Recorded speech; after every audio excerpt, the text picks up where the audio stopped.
एक छोटा सा गांव था। चारों ओर खेत, पहाड़ और मिट्टी की पगडंडियां। वहीं रहता था राजू, 12 साल का एक गरीब लड़का। उसके पिता किसान थे, लेकिन 2 साल से बारिश न होने की वजह से खेत सूख गए थे। घर में अनाज कम था और उधार ज्यादा। राजू के पिता रोज कहते, बेटा, वक्त खराब है, लेकिन गुजरेगा जरूर। राजू उनकी बात सुनकर मुस्कुरा देता, मगर उसके दिल में डर था। दिन बीतते गए। एक दिन गांव में और भी बुरी खबर आई। राजू के पिता बीमार पड़ गए।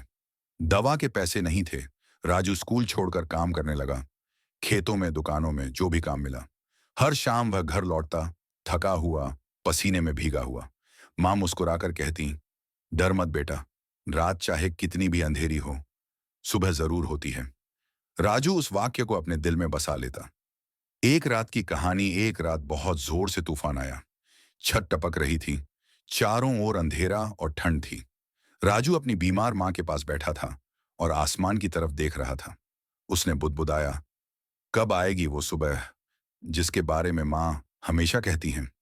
अचानक उसने देखा, एक छोटी सी लौ टिमटिमा रही थी। वो दिया था जो मां ने जलाया था। बारिश में भी बुझा नहीं। राजू ने दिए को देखा और मुस्कुराया। अगर ये छोटी लौ अंधेरे से नहीं डरती, तो मैं क्यों डरूं? कुछ दिन बाद राजू ने फैसला किया, वह गांव में एक छोटा काम शुरू करेगा।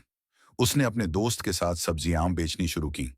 हर सुबह 4 बजे उठता, खेत से सब्जी लाता और बाजार में बेचता। धीरे धीरे उसकी मेहनत रंग लाई। घर में कुछ पैसे आने लगे। माँ की दवाई हुई, पिता की तबीयत सुधरी और राजू फिर से स्कूल जाने लगा। साल बीत गए।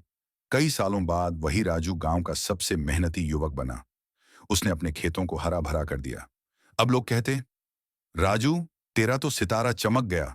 राजू मुस्कुराता और कहता, नहीं, सितारा नहीं, बस सीख, संदेश। जीवन में अंधेरा आता है, मुश्किलें, निराशा, तकलीफें। पर अगर दिल में उम्मीद की लौ जलती रहे, तो कोई भी रात इतनी लंबी नहीं होती कि सुबह ना आए। रात चाहे कितनी भी अंधेरी हो, सुबह जरूर होती है।